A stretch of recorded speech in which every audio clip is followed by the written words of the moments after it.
So now we just want to quickly go over some top 3 remote best practices that we hope that you guys consider during this transition, and some ideas around the best practices that we've seen regarding remote work plan.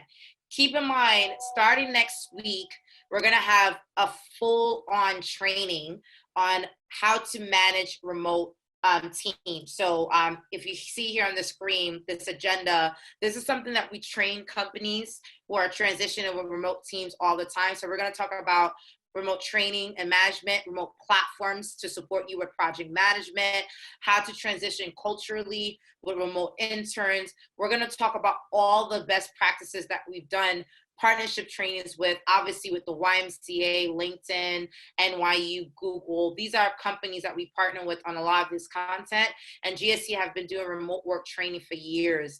So next week, you're gonna have an intensive period where half-hour feedback, obviously in this format, and then half-hour training, and then we have a part 2 to that the following week.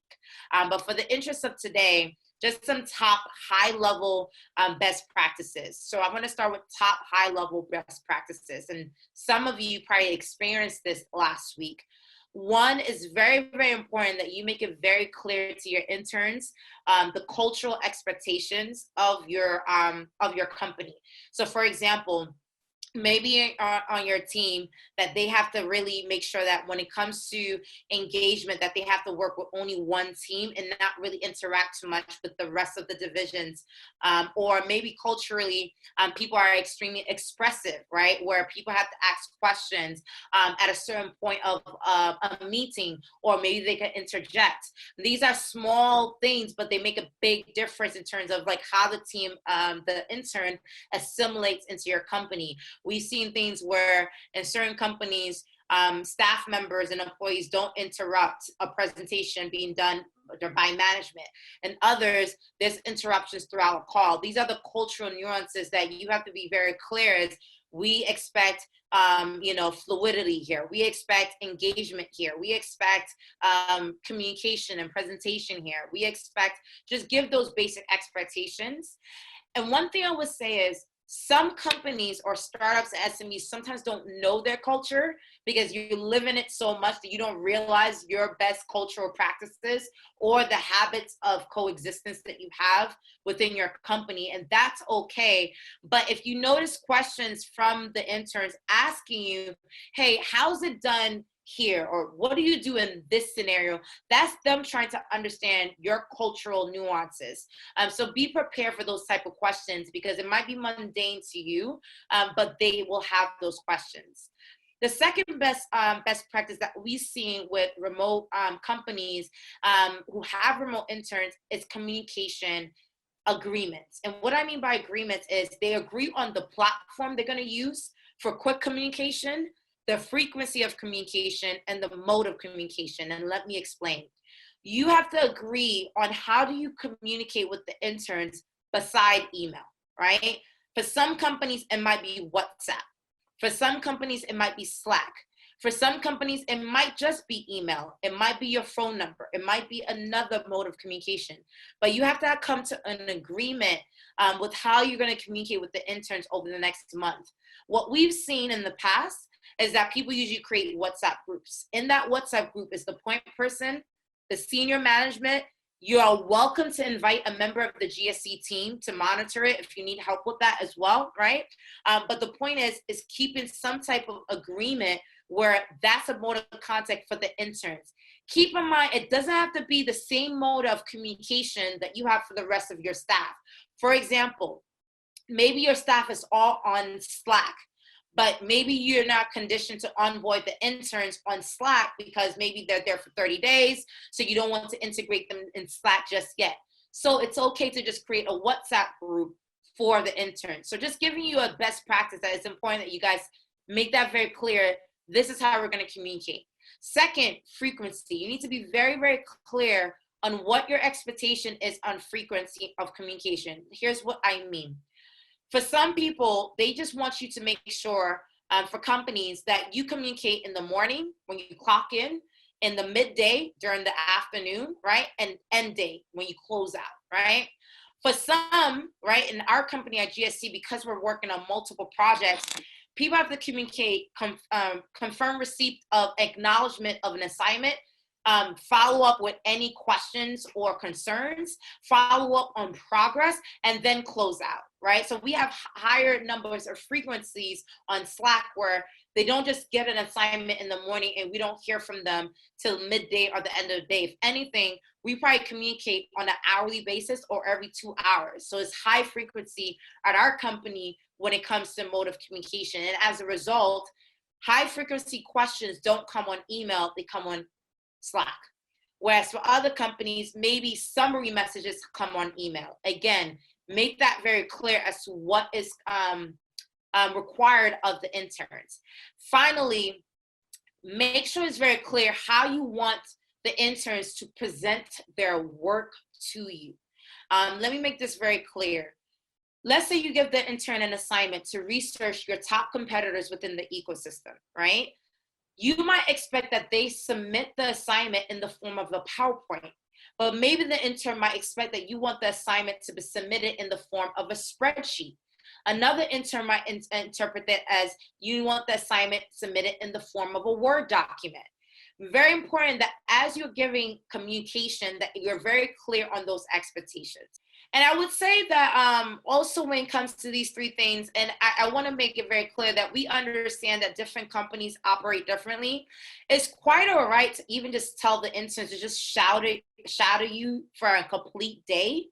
And because sometimes a third party observing you sees a lot of things that you probably won't notice that they would notice because they're a third party coming in. So one final best practice that we've seen have worked with previous companies is that they said that, hey, for your first day, you're just shadowing everyone. And the way that's done remotely is essentially that they're just on call. Sometimes, teams have, group meeting sessions or maybe just private chats. Just tell them to take notes on what you're monitoring, right? And let them present that information back to you. And that gives you also follow-up questions where, let's say an intern just spent from 9 to 5 tomorrow just observing the entire team. And you had, let's say, a team call, they were monitoring a Slack thread, they were monitoring some activities that you were doing, they were on the calls with you with business agreements. And next thing you know, they tell you like, hey, I noticed that every time you introduce yourself, you did a pitch about the company. Or I noticed that, every time there's a conversation about event programming, Lisa gives an explanation about protocol, right? So that's perfectly all right. That if you don't have any of these things documented, you don't have to. It's just making sure that you have a process to be able to capture that for yourself. And keep in mind, the interns, they're really good with documentation. So feel free to ask them to document like a diary, the entire experience with you. So that way, every day you have some type of review method of seeing what they're learning and what they're giving back to you as feedback. That's something that we've seen in the past where companies has asked, interns, just write, a couple sentences, just high level bullet points of what you observed or done for the day. And it's like kind of like your daily journal entry, right, of what you've done or what you've experienced or what you've learned. And so that way, at the end of the program, you have that as something for your data to review, but also for them, they're able to reassess their learning patterns on a regular basis. All right. So hopefully that part was helpful. Now transitioning to the second part with this remote work plan, these are the top 3 things that we've seen companies do to give interns assignments that they could follow and deliver on. Because keep in mind, it takes 2 to have a party, right? So we need both sides interjecting with, this communication plan regarding this remote internship. So the first thing that we've noticed is that each company usually provides a 1-pager. Don't overcomplicate it. Do handbooks, brochures. I suggest you become as fluid as possible and keep it simple. Make it a Google Doc. Maybe it's something that you guys could cross-share. And it's executive summary. And we've seen that it has, here's the point for the point goal for every week. So week 1, orientation and assimilation. Week 2, first project, and you're able to do this activity. Week 3, second project or continuation of project. This is the expectation. Week 4, culminating presentation and closeout, right? keeping it very simple in an executive summary. And that executive summary can have the company bio, the point of contact, the expectation of communication. Here's the WhatsApp link, or here's the Slack channel, and here's the 4-week plan. Even if that plan is evolving every single day, every single week, it is okay. Treat it like a living document. It's your constitution of experience for both you as the company and the intern. So for example, this document, as you see it here, I could just engage this where, let's say, I could say best practices daily diary, right? This is a common practice. They're able to add communication on the same document. You're all cross-sharing together. So this first part about, executive summary, a one-pager, helps tremendously. Part 2, a lot of companies we've seen who've done a great job with remote interns is being able to give an assignment with clear expectations and outcomes. For example, I want you to research the competitive ecosystem within for our company. What expectation will look like is that minimum, I need you to find at least 10 companies. So that goes from the transition of you just saying, hey, I want you to figure out the competitive landscape, who are competitors to our company, to now transitioning to a more clear assignment goal where I expect you to bring at least 10 company profiles, for us to assess. The best assignment also says, not only do I want you to bring 10 companies, but I want you to articulate the name of the company, the year they were founded, their contact information, and their website. Does that make sense? Right? And so it's clear expectations where you're given the assignment, the expectation, and the outcome.